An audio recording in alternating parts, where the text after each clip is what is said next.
Представете си дигитален асистент, който не е просто глас в телефона или пък текст на екран. Мгм. Не, представете си съвсем реалистичен, триизмерен човек, който ви следва, така да се каже, навсякъде. Насякъде. Да, сутрин се появява в огледалото в банята. Казва ти за времето.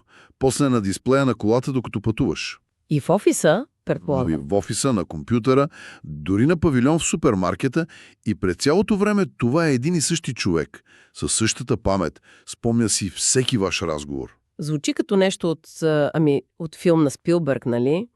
Но това, което е наистина интригуващо в източниците, които разглеждаме днес, е твърдението, че всички технологични парчета от този пъзъл вече са на масата. Вече са тук. Да, просто досега никой не ги е сглобил по този начин.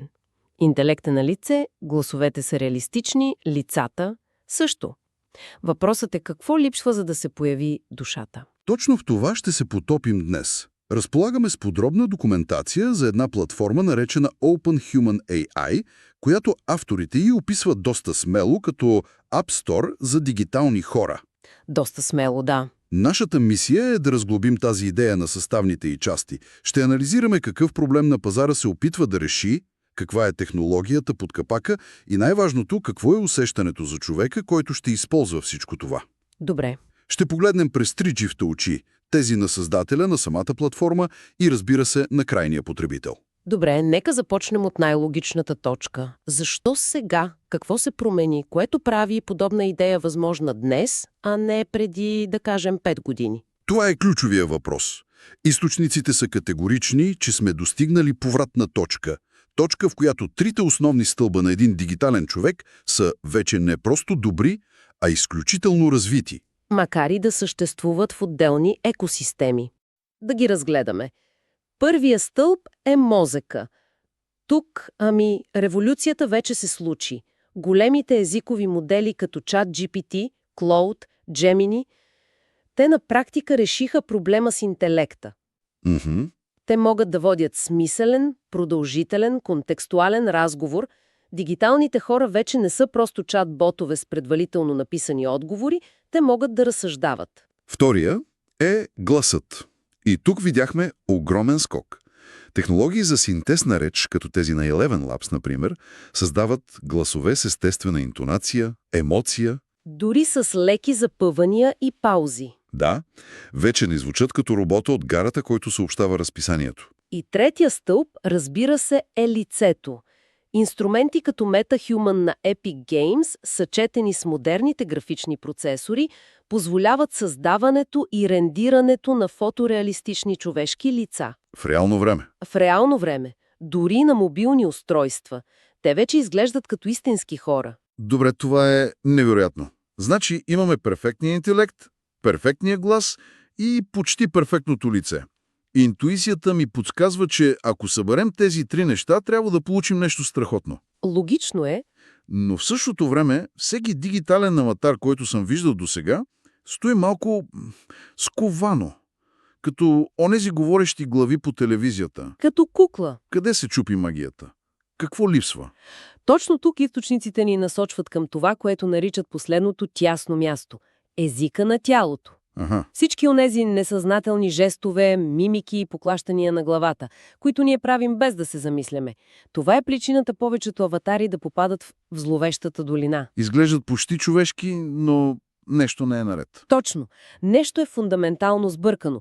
Липсва им синхронизиран и естествен език на тялото, който да съответства на думите, тона на гласа и емоцията. В реално време. Да генерираш правилния жест с правилния ритъм. В точния момент. Това се оказва изключително трудна изчислителна задача. Разбирам.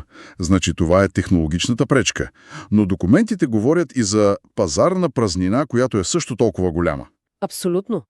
От една страна, 3D-артистите, писателите и AI-разработчиците създават невероятни компоненти, но нямат централизирано място, където да ги продават като завършен продукт. А от друга страна сме ние потребителите. Да.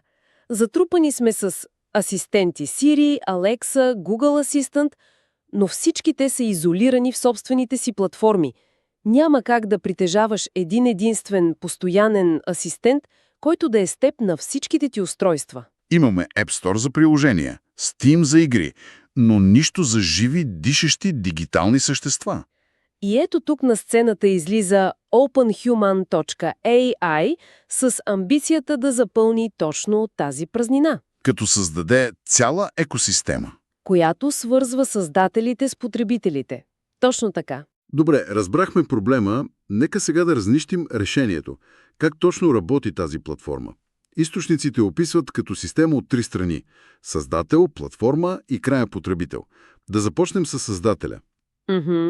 Какво всъщност се изисква от един творец, за да роди дигитален човек? Ами, създателят всъщност осигурява трите ключови елемента, които дефинират същността на дигиталния човек. Първо, личността. Какво означава това? Това обикновено става чрез връзка към API на езиков модел по избор. Създателят може да го е обучил или настроил да бъде забавен, сериозен, саркастичен, експерт в дадена област. Разбирам. Второ, външният вид. Това е 3D моделът, текстурите, дрехите. И трето, поведението. Един вид режисура, набор от правила за това какви емоции да се показват и как да се реагира в различни ситуации. Чети малко, това е важно. Значи, създателя не трябва да е експерт по всичко. Един брилянтен 3D артист не е нужно да бъде и AI-програмист, за да участва. Именно. Идеята е да се демократизира процеса. Можеш да си страхотен в дизайна на герой, но да използваш готов езиков модел за интелекта. Или обратното. Или обратното. А целта на OpenHuman е да улесни максимално този процес, като предоставя безплатни инструменти. Платформата предлага базови 3D шаблони, мъжки, женски и неутрални. Които са готови за употреба. Да, които вече имат стандартен скелет и са съвместими с технологии като ARKit за лицеви анимации. Има и уеб-базиран редактор, наречен Creator Studio, където всичко може да се сглоби визуално. В документите се споменава един инструмент, който ми се стори особено интересен.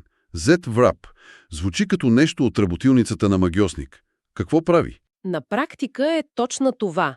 ZWrap е инструмент, който позволява на създателите да вземат персонализирано лице, да речем от 3D сканиране или дори от снимка, и да го обвият върху базовия модел на OpenHuman. Което спестява огромно количество работа. Драстично намалява времето и техническите умения. Вместо да моделираш от нулата в продължение на седмици, можеш да адаптираш съществуващи активи за часове. А какъв е стимулът за един творец да се включи? Предполагам, че всичко опира до бизнес модела. Разбира се. И тук те не са измислили топлата вода, а са заложили на доказан модел, този на App Store. 70% от приходите отиват за създателя, 30% за платформата. А цените? Ценообразуването е гъвкаво, може да е еднократна покупка, месечен абонамент или дори безплатно, ако създателят иска да популяризира работата си. Което обаче е нож с две острията, нали? От една страна това демократизира пазара, но от друга не рискуваме ли да бъдем залети от хиляди нискокачествени хора? Като в App Store с безполезните приложения. Точно. Има ли някакъв контрол на качеството? Отличен въпрос и тук ролята на самата платформа става ключова.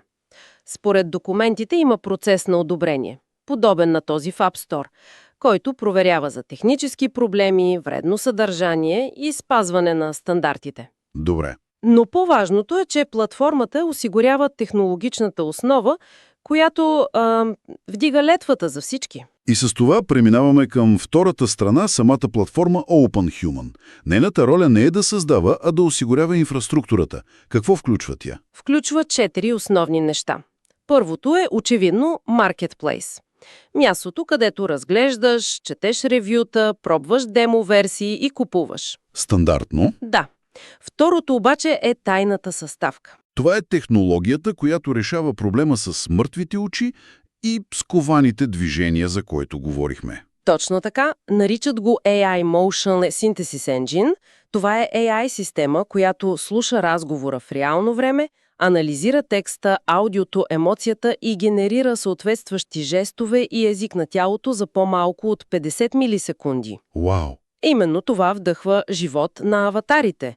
Вместо да повтарят заучени анимации, те реагират спонтанно и естествено, както би го направил човек. Добре, това решава технологичния проблем, но какъв е третия компонент? Спомена, че има нещо още по-революционно. Да, това е системата за синхронизация на контекста, Това е технологията, която гарантира, че паметта на дигиталния човек се запазва и пренася между всичките ти устройства. Аха. Това е, може би, най-голямата иновация тук и ще я разгледаме в детайли след малко, защото тя променя всичко. Звучи интригуващо.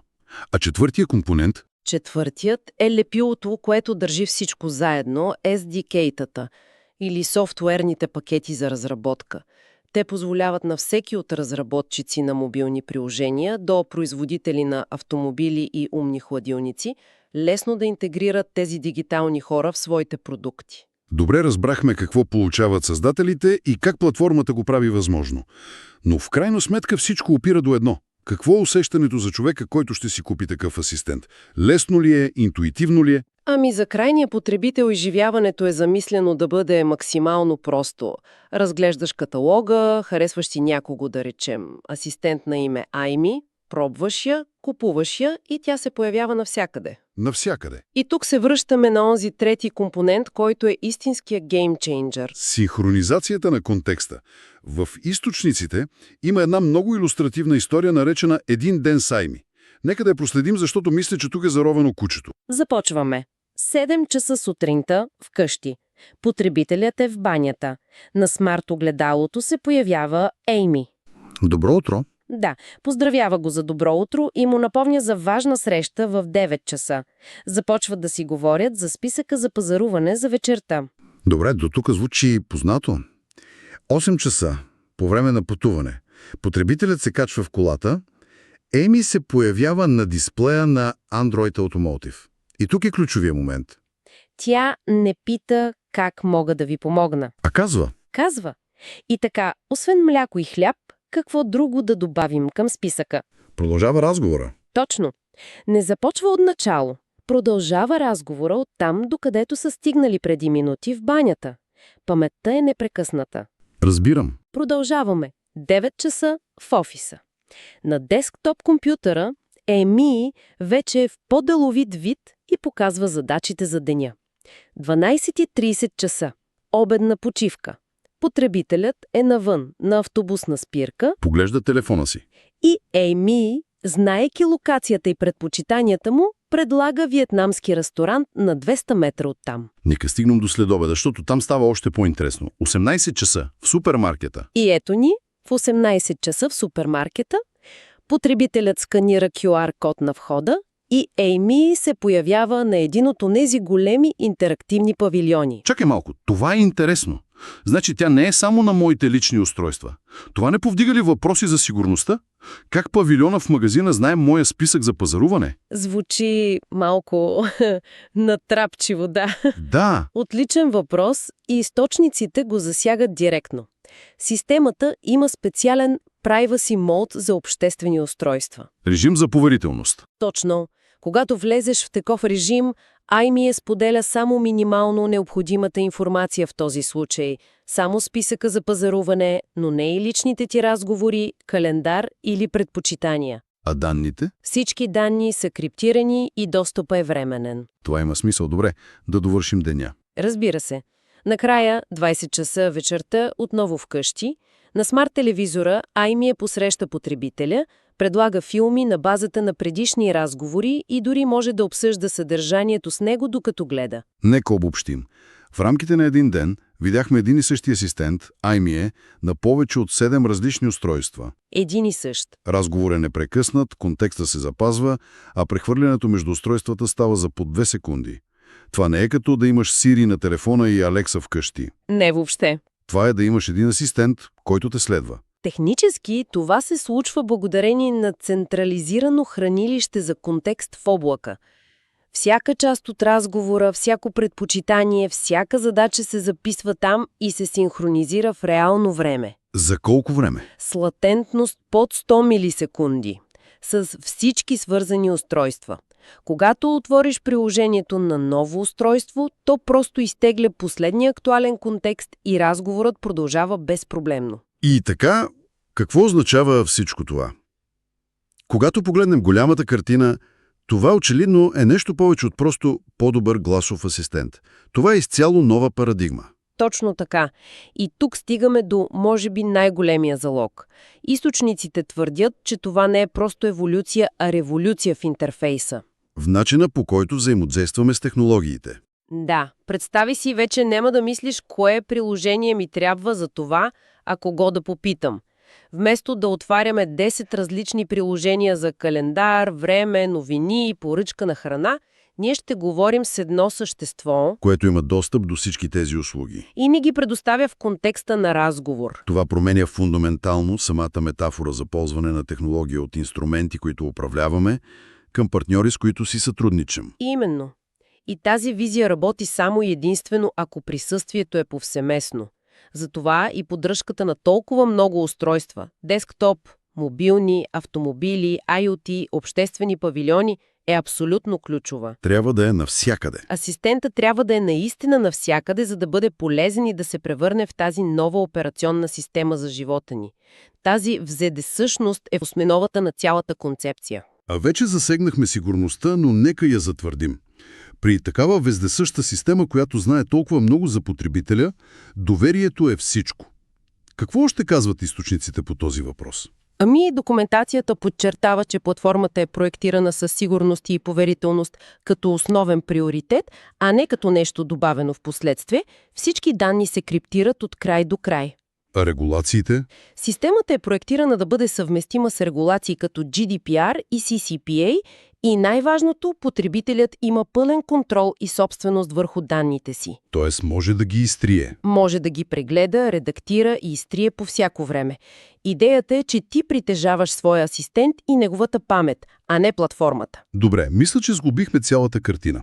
Ако трябва да го дестилираме до няколко ключови идеи, OpenHuman.ai се позиционира като App Store за дигитални хора. Платформа, Колята Търво, решава ключовия технологичен проблем с естествените невербални жестове чрез своя AI-двигател. И второ, предлага революционна синхронизация на паметта на асистента между всички устройства. Създавайки усещане за единен, постоянен, дигитален спътник. Да. Точно казано. И като страничен, но може би най-важен ефект, отваря изцяло нова икономика за създателите. Индивидуални артисти, писатели и разработчици вече имат пазар, на който да предлагат своите творения, без да им е нужен огромен бюджет или студио зад гърба. Това е демократизацията, за която говорихме. Да. Това е може би най-вълнуващия аспект – демократизацията на създаването на живот. Това наистина звучи като сериозна промяна в начина, по който взаимодействаме с технологиите. Определено. И ни оставя с един много интересен въпрос за размисъл, с който да завършим. Слушам. Каква личност бихте избрали за него? Дали би бил ментор, приятел, забавен събеседник или строг организатор? Интересен въпрос. И по-важното, как една постоянна, всезнаеща, перфектна памет би променила връзката с технологиите към по-добро или към нещо друго? Въпрос, върху който всеки може да помисли. С това нашият анализ приключва.